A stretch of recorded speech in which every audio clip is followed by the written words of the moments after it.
Hello, everyone, and welcome to the first RELI remote teaching workshop, Translating Face-to-Face Learning to a Remote Modality, Key Principles and Best Practices. Before we begin, I just wanted to review the plan for fall and some of the terminology regarding the instruction in RELI specifically. All RELI courses will be designated as asynchronous remote courses. So what that means is that there will be no required meeting days and times. It does not mean that there will be no synchronous elements to our courses or meeting with our students. We still, of course, will plan those. They will just be planned in a flexible and responsive manner rather than pre-scheduling and requiring times and days that students must meet together. So asynchronous remote is the most flexible of the designations of the modalities, and it considers things like time zone differences, accessibility differences, and also the challenges that we're still facing. We're teaching in a remote setting now, but we're still teaching in response to a global crisis. So an asynchronous remote teaching option gives us the most flexibility as instructors and as students, taking all of these factors into consideration. We will be scheduling synchronous meetings with students. We will talk about that in detail as we begin our orientations and as we continue with these workshops. So I wanted to clarify that and reassure everyone that yes, there will be synchronous elements, even though it's asynchronous remote designation, that's really the most flexible option. And of course, all of our courses will be conducted on Canvas. Okay, so I wanted to start with the terminology that I chose deliberately in creating this first workshop. I titled it Translating Face-to-Face Classroom Practices to a Remote Modality, because I wanted to focus on the consideration of communication in a new context, adaptation and translation rather than simple transference. And what I had noticed is that in the spring, given the circumstances and the fact that we very quickly, literally within a week, had to convert a face-to-face course to a remote context, a lot of transference of the practices occurred, and it didn't allow us the time to really reflect on what is appropriate for communication in this new space.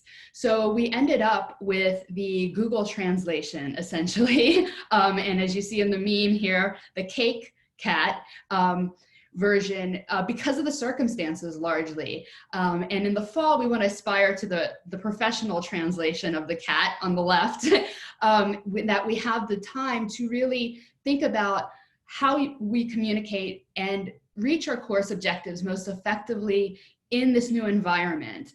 And I have some questions here to guide us as we begin the session. So rather than focusing on what you did in your face-to-face context, I want you to think about how meaning is made, how we communicate, what is appropriate for an online format.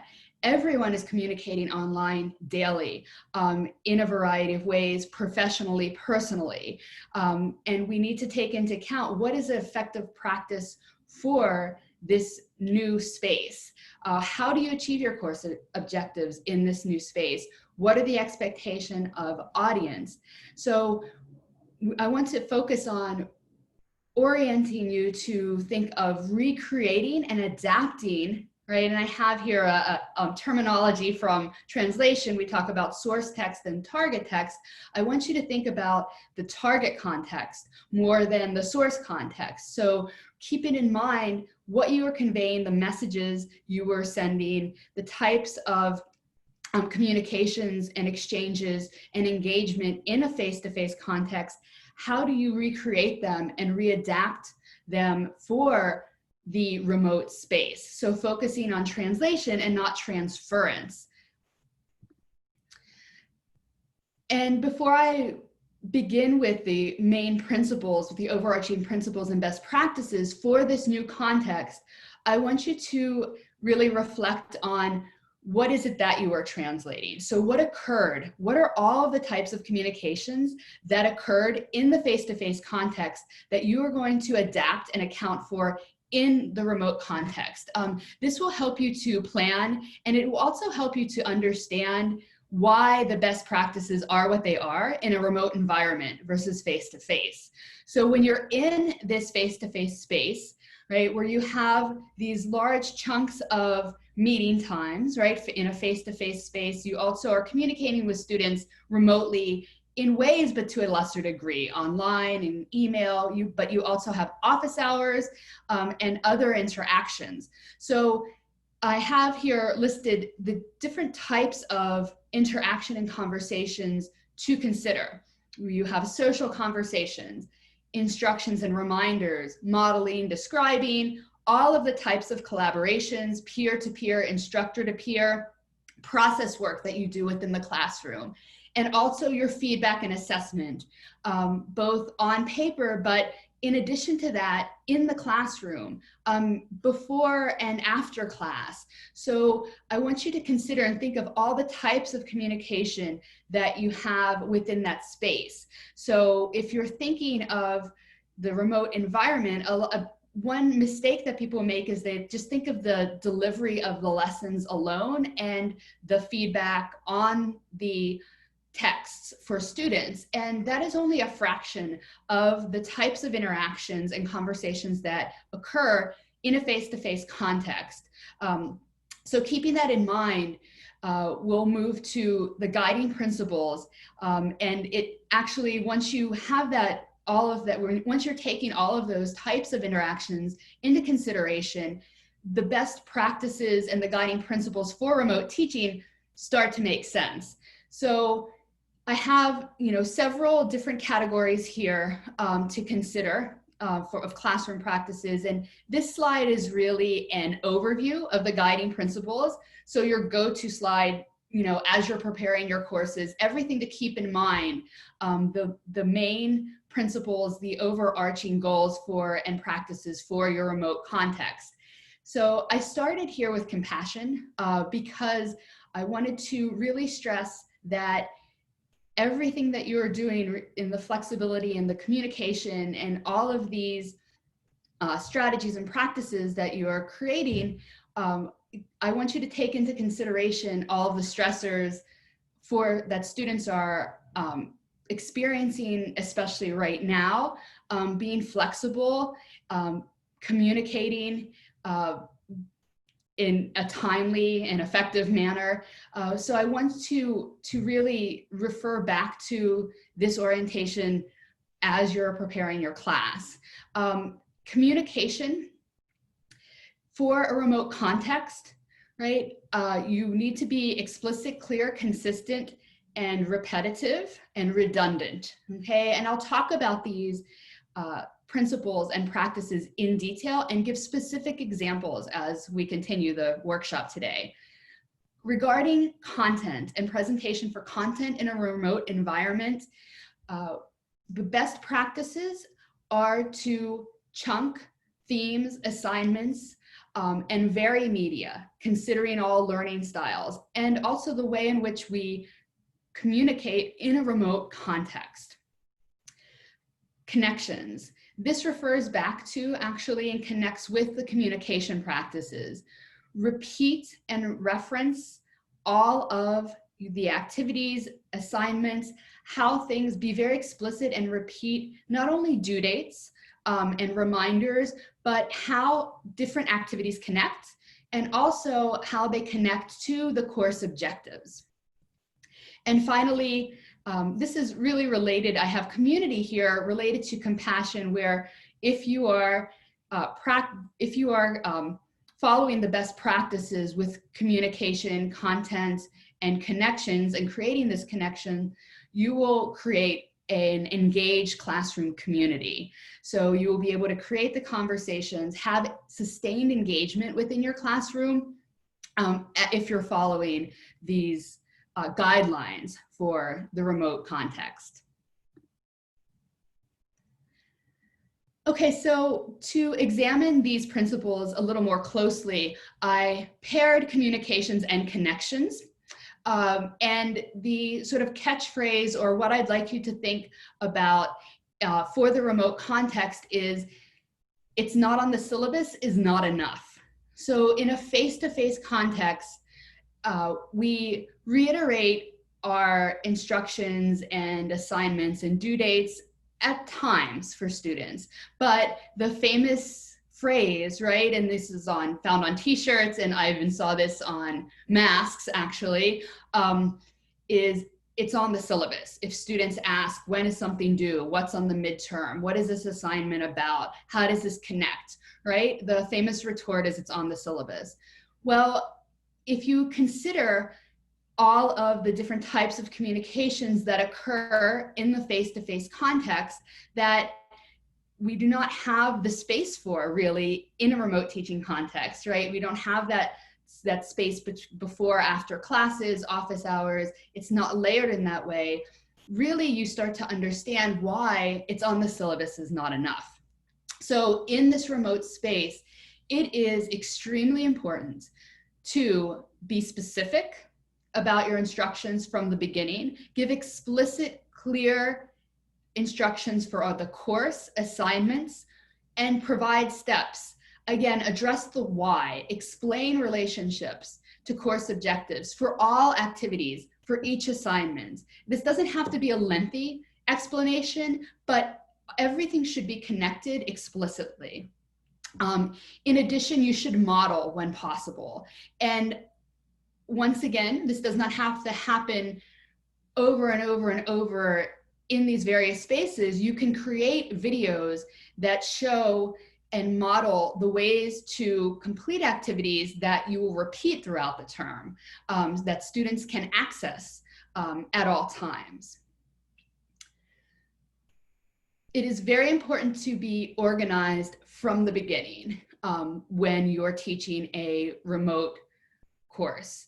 So at the end of our workshop today, I will be providing everyone a worksheet in which you will begin to organize your course based on these principles and guidelines, establishing a clear routine, system, terminology, how you will respond to students. So when providing feedback, it is very important to be consistent and explicit again. So for example, for discussion boards, you will receive, once you post, you will receive a response from me within 48 hours. For larger assignments, you will receive, if you turn in the assignment on a Friday, you will receive feedback by the following Tuesday. And staying with that consistency, with the turnaround and feedback, establishing this routine and these expectations and being consistent will greatly affect and create this engaged community that you're looking for in a remote context. Stopping communication, being inconsistent will just slow down the communication and flow of the course.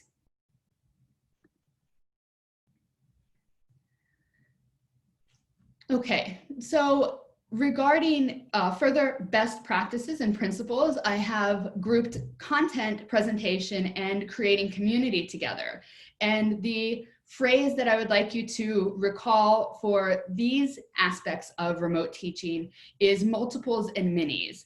So by multiples, I mean not only multiple assignments per theme, but also multiple ways of presenting and communicating, given the online teaching context and online communication context.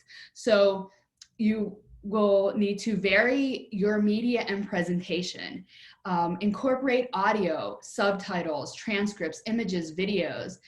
This is the best practice really outside of remote teaching. Research and education shows that varied media and ways of presentations and using these strategies and tools such as subtitles, transcripts, and other areas of really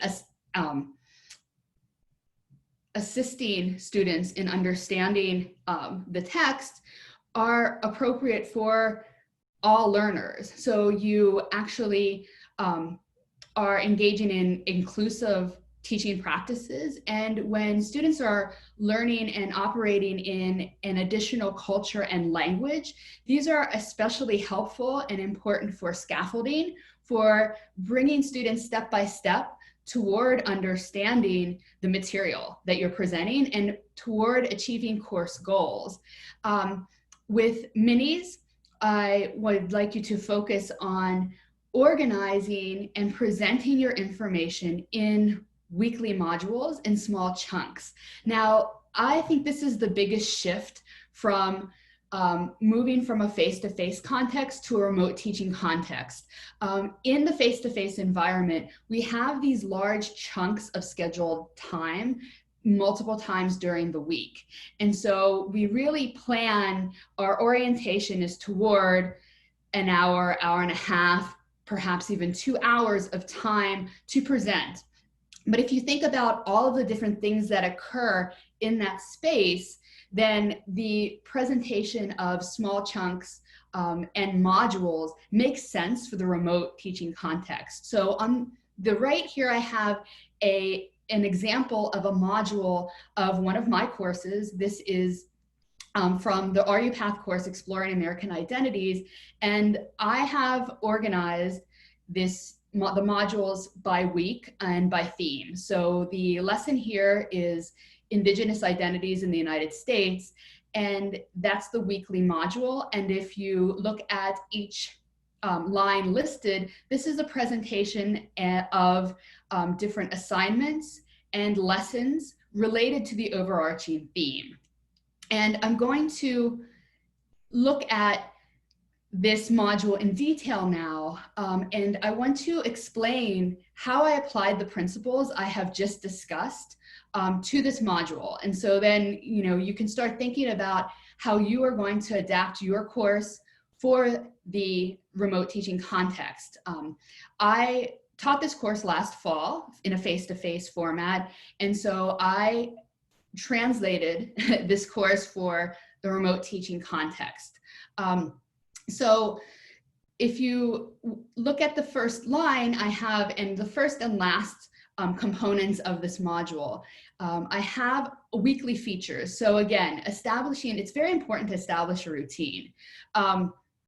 I start and end each lesson with a discussion board assignment. So there's a pre-reading text accompanied with the discussion board, really to survey what students know, get them thinking about the topic, what they know, preview what they're going to be talking about. And then the post-reading discussion at the end will we'll return to the first discussion, the first question, but add a little bit more so that students, again, you see the connection here. As we move through the assignments, you will notice that I have incorporated the same language and terminology in a very consistent way. So I mark all lessons, right? The presentation of information is designated as a lesson. I have incorporated the same terminology and language from the syllabus in my modules, in my assignments. Be sure to be consistent, whatever you're naming. So presentation, lesson, lecture, rather than having 4 or 5 different ways of saying the same thing, choose one and be consistent. If you want to use some terminology to describe later to expand vocabulary, that's fine. But the consistency is very important. And I also use the terminology assignment, right? So students know, okay, when I see assignment, it means something's due. I need to turn something in. She's expecting something.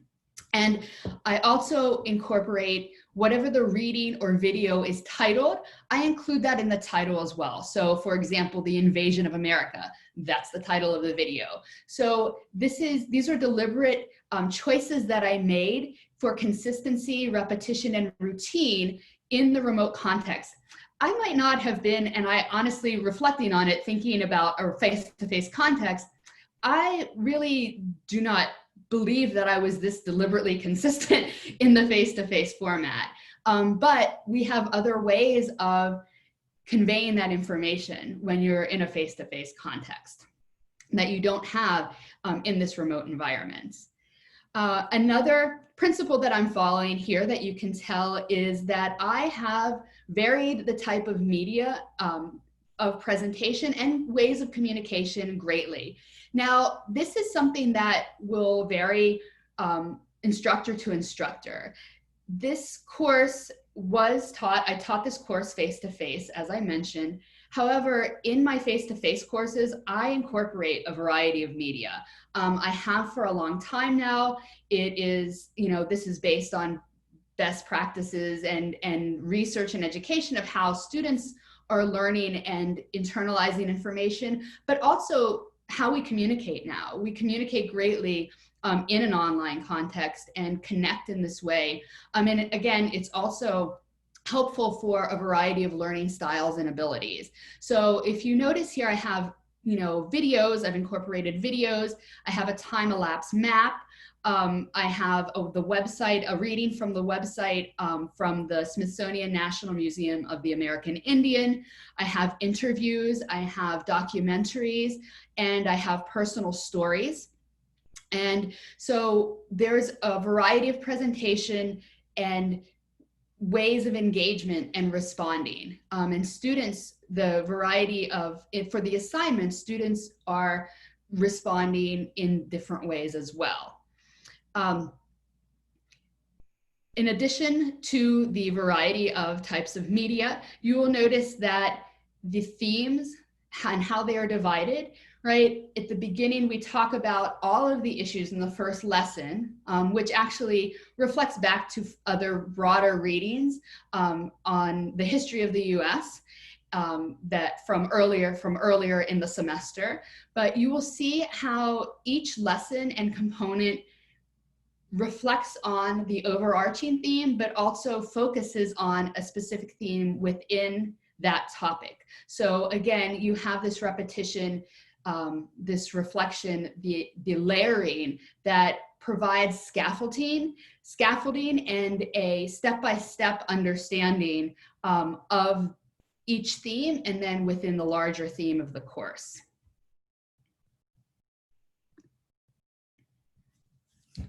All right, so finally, for this, to end the first workshop, before you start to apply these principles to your courses, I wanted to talk about how remote teaching relates to our pedagogy within RELI, within inclusive and translingual pedagogical orientations. I had mentioned the incorporation of a variety of media and also types of narrative and story. Now, as a reminder, and we'll talk about more in detail about translingual pedagogy, which I know is new for some of you, but I wanted to call your attention to incorporating multiple voices with the ways in which different people authentically speak. We have to reflect a variety of voices within the classroom, and then also as a way for students to develop their voice in this new cultural and academic context in an additional language. So translingual pedagogy has an overarching goal and theme of social justice and linguistic justice, and creating a space for a diversity of voices for students to be able to engage in conversations about culture, about language, from a place of expertise, right? From their strengths. Students arrive with a wealth of knowledge and experience, and that it provides a way for students to really develop their voice, to engage in the conversation from the beginning, which is something that we are creating. We'll be creating conversations about language and about culture to share with the university community within RELI. And so multimodal teaching and a remote teaching context, these best practices that I share directly correspond with our pedagogical orientation and objectives within RELI. This creates multiple ways for students to participate and engage. And also, as I had mentioned, contextualizes language instruction within the cultural context, within the socio-historical political context, rather than a decontextualized, what has been termed as bits and pieces approach to teaching language, right? So as we are contextualizing and theming the content for students, we are creating the context, we're creating an understanding of where students fit into the context in which they find themselves, in which they are communicating, and also focusing on what they have to add to the conversation. So I wanted to end with this point to remind everyone, first of all, as to what our objectives are within RELI as we continue to develop our curriculum, and then also how they relate to the remote teaching context in which we find ourselves. So incorporating these multiple texts and the multimedia texts and stories that are best practices for this remote teaching environment as a response, right, to our current situation. These were actual practices that we were going to start incorporating anyway within RELI based on best practices within the field. So I just wanted to end on that note to, remind everyone to contextualize this new teaching context within the teaching context of RELI, because a lot of these practices we will continue to implement as we move forward to a face-to-face instruction, context of face-to-face instruction, hopefully someday soon. But I just wanted to remind everyone of that. So I hope that this presentation has been helpful to you. As I mentioned, I will be sharing a worksheet that the first part you will be reflecting on your own practices and communications online in a remote context. And in the second part, I have provided a chart that will help you to organize and translate your plans, your course objectives from your face-to-face course that you had planned to the remote teaching environment. Thank you.